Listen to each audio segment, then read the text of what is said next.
Magandang araw po sa inyong lahat mga kababayan at welcome back dito po sa PNR at eto nga mga karbi natin na bumaliktad.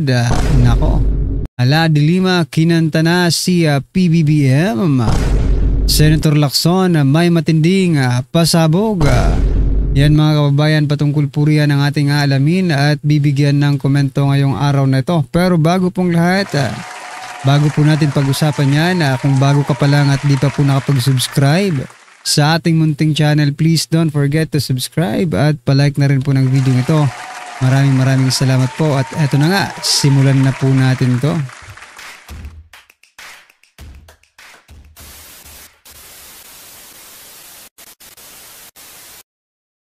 So yan mga kababayan, bago po natin i-play ang video ito, pasadahan po muna natin ang mga nagte-trending na mga balita dito po sa mundo ng social media at unahin nga po natin ito.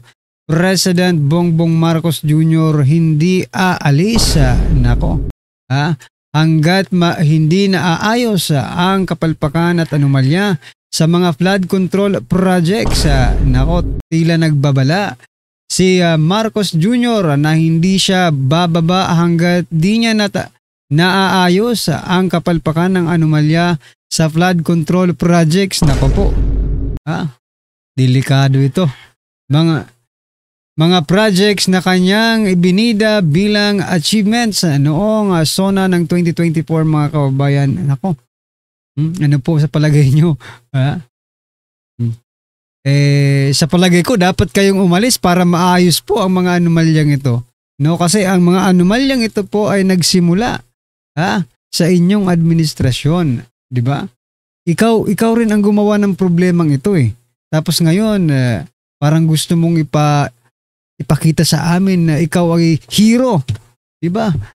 Hero po si President Bongbong Marcos Jr. kasi hindi po siya aalis, no? Hangga't hindi po naayos ang kapalpakan na ginawa rin naman nila. 'Di ba? Wow. Ang ganda naman, ang galing naman ng plano ninyo. Mag-create kayo ng problema, hindi lang basta-basta problema, kundi pagnanakaw sa kaban ng bayan.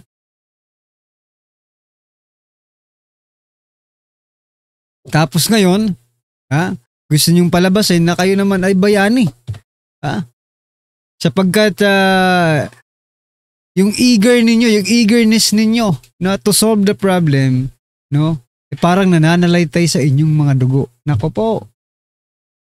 Hindi kaya isipin nyo sila ang nag-create ng problemang ito. Sila po yung nagnakaw. Sila ang magsusolve. Tapos palalabas nila, sila rin yung bida. Sila yung sila yung bayani. Ginigisa tayo sa sarili nating mantika mga kababayan. Kayo, baka gusto nyo, di ba?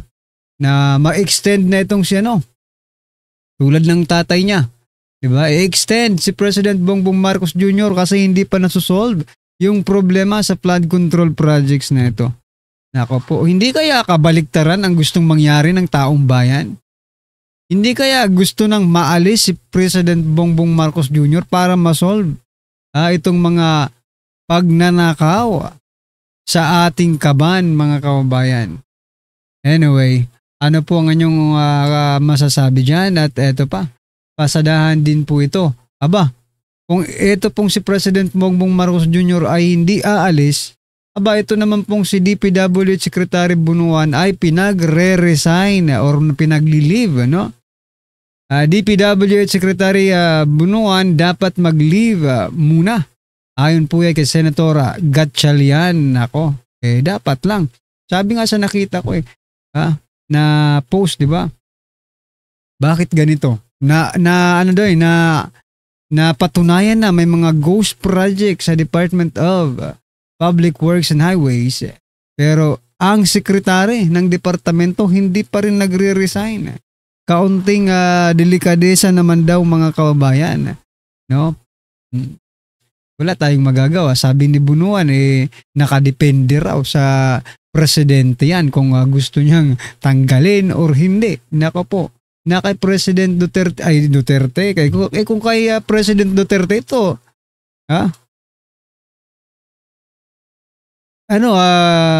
impromptu, di ba? Ang tawag diyan, hindi pala impromptu.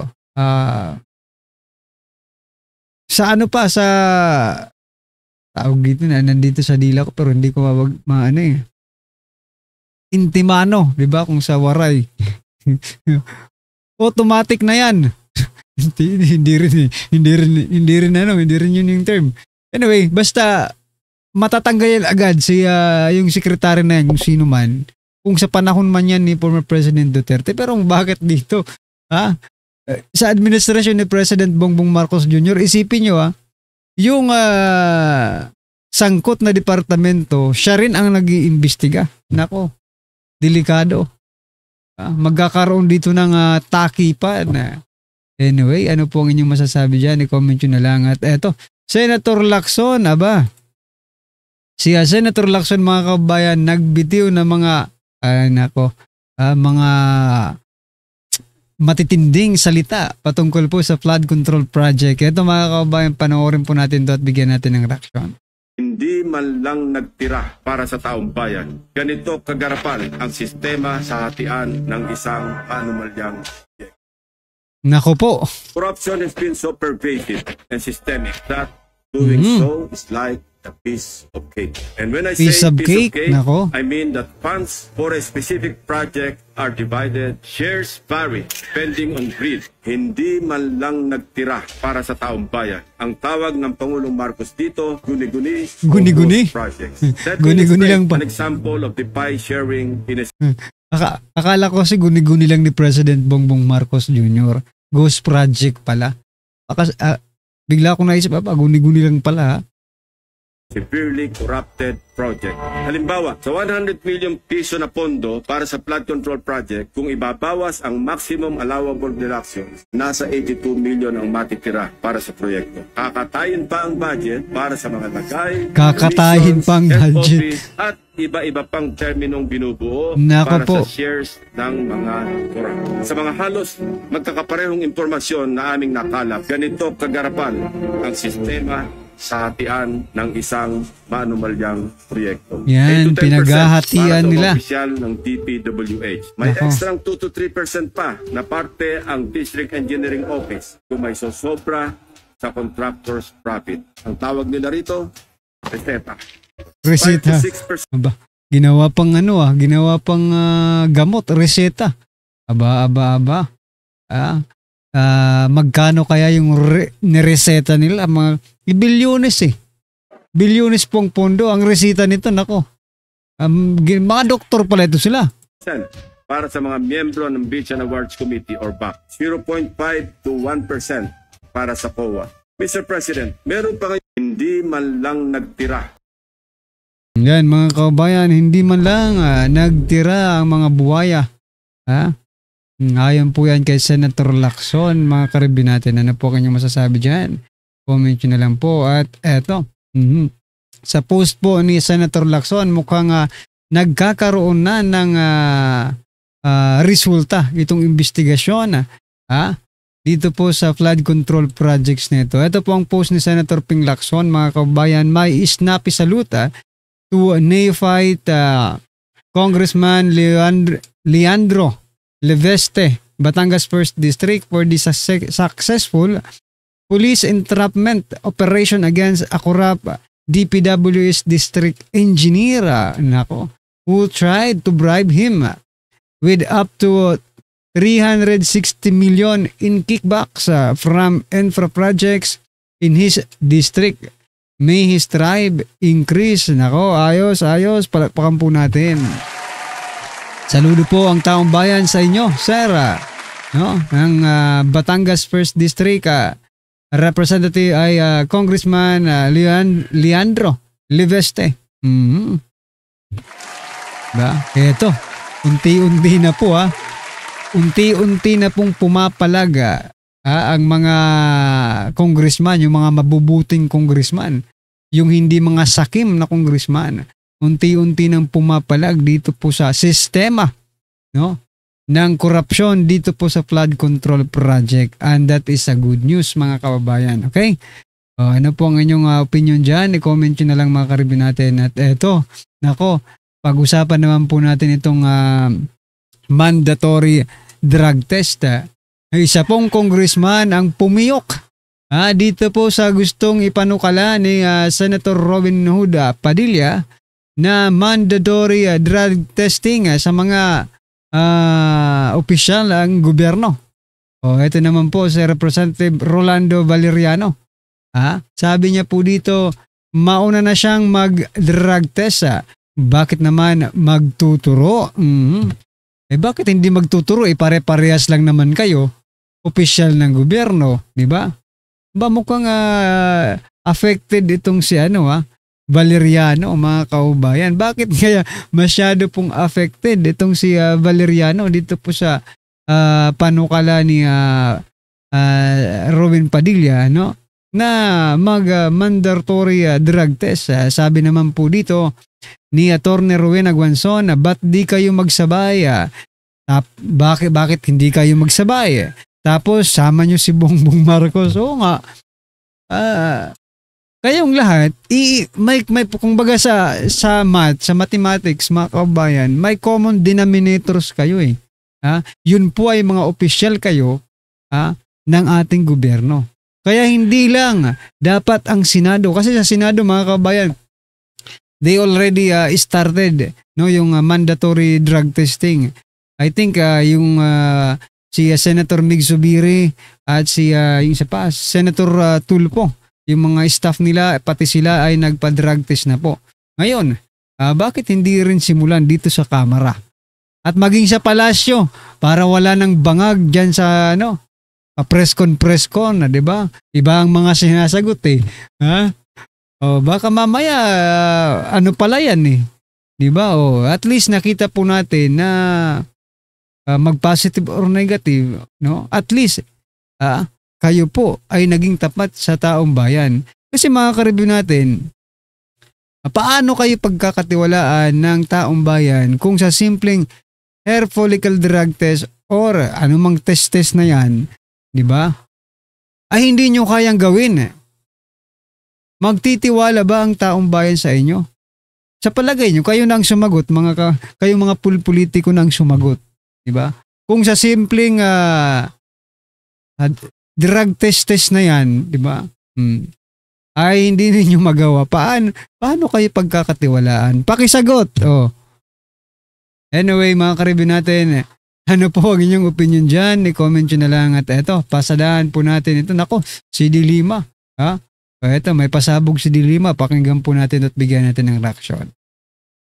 Sabi nila Ila Dilima, kung palpak ang proyekto, dapat may managot. Tama naman. We welcome any serious investigation into flood control projects dahil dyan talaga bumabawa ng kickback at lumulubog ang pondo. But serious means names, charges, jail time. Hindi pwedeng mahiya naman kayo lang ang ending. Sapol na sapol si BBM, di ba? Buti naman at nagsalita na si Dilima, di ba? Akala ko kasi pang confidential fund lang itong si Dilima eh. No? Buti naman na nagsalita ka na. Patungkol mo dito sa flood control project. Baka kasi iniisip ko kasi kaya hindi nagsasalita itong ibang mga politiko, no? Ay pang confidential fund lang sila.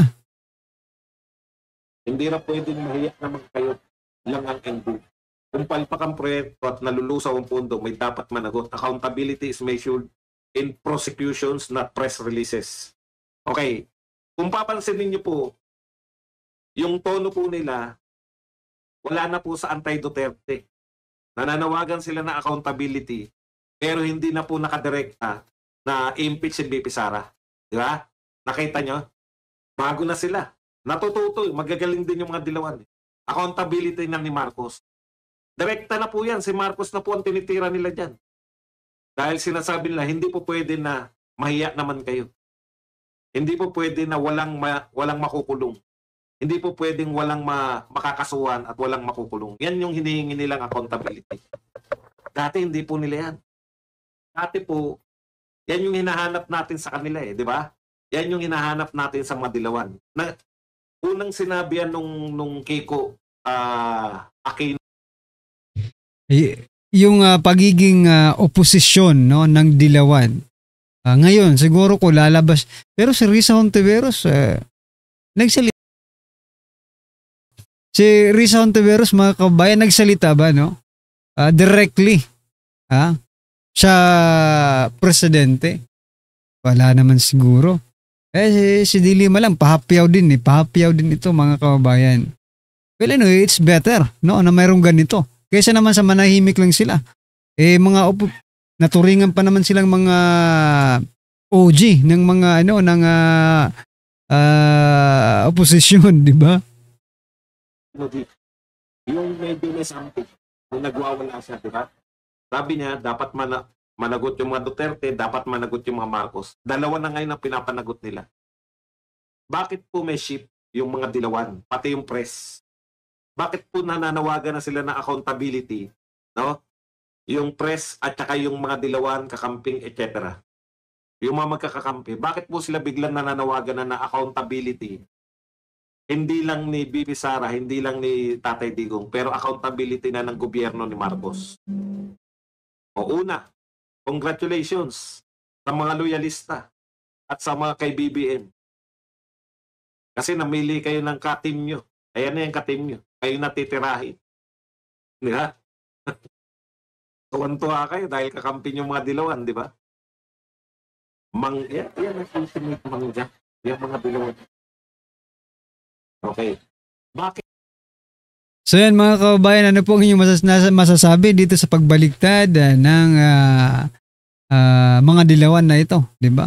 Nung una, tagapagtanggol ni President Bongbong Marcos Jr. pero ngayon, unti-unti na nagpapakita ng kanilang kulay ng pagiging oposisyon, mga kababayan. So, well, anyway, talagang marami silang masasabi sa administrasyong ito kung talagang siseryosohin nila ang pagiging oposisyon. Biruin mo, mga kababayan, 3 years na po sa kanyang termino itong si President Bongbong Marcos Jr. pero wala man lang tayong nararamdaman na pagbabago. Ay meron pala pagbabago, no? Kung dati ay nasusupil po ang mga kurap, ngayon po ay mga kurap na po ang nanunupil, di ba? Diyan pa lang malaking issue na yan para i-oppose, no, ng mga oposisyon. Anyway, mga karibin natin, ano po ang inyong reaksyon, opinion patungkol po sa video ito ay comment nyo na lang po sa baba. Maraming salamat po.